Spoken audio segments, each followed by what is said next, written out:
Ticket दिल्यानंतर तुम्ही म्हणता की तिकीट नाक बोला. हे जे निर्णय आहे हे म्हणतात आहे सगळे लोक की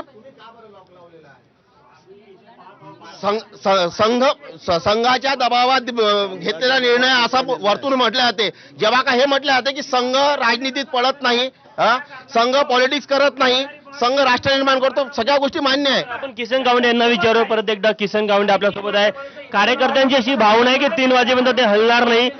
तुम्ही कार्यकर्त्यांची कशा प्रकारे समजूत काढणार? नाही, कार्यकर्ते मी पाया लागायला तयार आहे. कार्यकर्त्यांनी मला जाऊ द्यावा, माझी नम्र विनंती आहे. पक्षाच्या आदेशाचं पालन करावं. माननीय नितीनजी, माननीय देवेंद्रजी, बावनकुळेजी, शहर अध्यक्ष परिणय फुकेजी, सुधाकररावजी देशमुख, कोळे यांनी सर्वांनी माझ्या उमेदवारीला समर्थन दिलं होतं. परंतु काही अडचणी आल्या असतील. पक्षासमोर अनेक अडचणी राहतात. आज 2000 लोकांनी उमेदवारी नागपूर शहरात मागितली आहे आणि 151 देता येते. याही प्रभागामध्ये अनेक 49 लोकांनी उमेदवारी मागितली. त्यापैकी उमेदवारी जे 4च लोकांना देता येईल आणि उमेदवारी देत असताना अनेक निष्कर्ष पाहिले जातात आणि नेत्यांनी चांगल्या प्रकारे निष्कर्ष पाहिले असतील. कार्यकर्त्यांच्या भावनेला तुम्ही महत्व देणार की पक्ष आदेश मान्य करणार? कार्यकर्त्यांच्या भावनाचा पण आदर करील आणि पक्षाच्या निर्णयाचा पण आदर करील. मी कार्यकर्त्यांना समजवण्याचा प्रयत्न करेन. मी विनंती समजा कार्यकर्ते 3 वाजेपर्यंत इथं हल्ले नाही तर मग तुमची उमेदवारी कायम राहणार आहे? माध्यमातून मी त्यांना विनंती करतो की मी त्यांच्या पाया लागतो की त्यांनी मला जाऊ द्यावं, पक्षाचा निर्णय मला मान्य करू द्यावा. भोले यांच्या नावाचा का कार्यकर्त्यांना विरोध आहे? भोलेंच्या विरोधात कोणाचाही कार्यकर्त्यांचा विरोध नाही. भोले सुद्धा गेल्या 35 वर्षापासून भारतीय जनता पार्टीचं काम करतात. भोले सुद्धा कार्यकर्ते चांगले आहेत आणि त्यांना सुद्धा उमेदवारी दिली. मी त्यांच्या उमेदवारीबद्दल कुठेही काही विरोध नाही आहे. कार्यकर्त्यांची मागणी एकच आहे, या भागातनं एक उमेदवार पाहिजे होता. कुणाच्या नावाला विरोध नाही आहे, नावाला विरोध नाही. तुमच्या प्रभागात जास्तीचे 4 उमेदवार जे निवडले गेले, आपण जर होलेची त्यात नाव पकडलं तर कोणत्या भागातले आहेत ते? होले हे कॉर्पोरेशन कॉलनीमध्ये राहतात. ऋतिका मसराम फुटाळामध्ये राहते आणि योगेश पाचपोर आणि आपले वर्षा चौधरी हे पांढराबोडीमध्ये राहतात.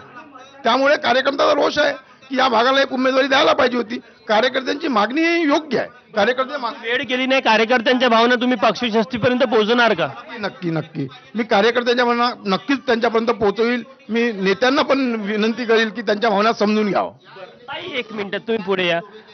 कार्यकर्त्यांचं प्रेम बघून काय वाटतं तुम्हाला आणि तुम्हाला काय वाटतं वैयक्तिकरित्या?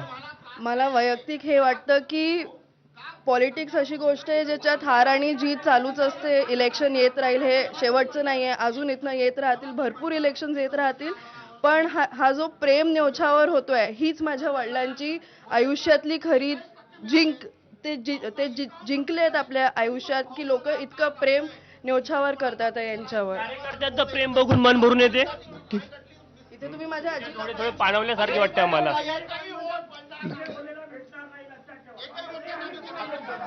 आपण बघू शकतो की किसन गावंडे असेल, त्यांच्या पत्नी असेल, आई असेल, कुटुंबातले इतर सदस्य असेल, यांना पूर्ण कार्यकर्त्यांनी घरात कोंडून ठेवलेलं आहे, डांबून ठेवलेलं आहे.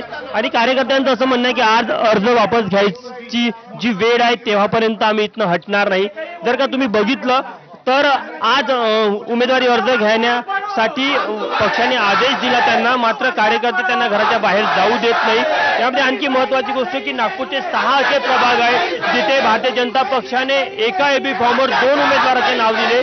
त्यामध्ये या प्रभागाचा देखील समावेश होता जिथे 2 उमेदवारांची नावं दिली गेली होती. त्यामुळे कुठेतरी आता कार्यकर्त्यांचं असं म्हणणं आहे की प्रभागाची भौगोलिक रचना बघता आणि इतर 3 उर्वरित उमेदवारांचे राहण्याचं ठिकाण बघता हजारीपाड या भागाला प्रतिनिधित्व मिळायला पाहिजे. त्यासाठी किसन गावंडे यांना देखील उमेदवारी त्यांची कायम असायला पाहिजे. त्यामुळे मग कुठेतरी कार्यकर्त्यांनी आता किसन गावंडे यांच्या परिवाराला घरामध्ये डांबून ठेवलेलं आहे आणि जेव्हापर्यंत उमेदवारी अर्ज वापस घेण्याची वेळ संपत नाही तेव्हापर्यंत ते कार्यकर्ते किसन गावंडे यांना घराच्या बाहेर जाऊ देणार नाही. कॅमेरामॅन मिथुन आत्मनेसह तुषार कोहळे, एबीपी माझा, नागपूर.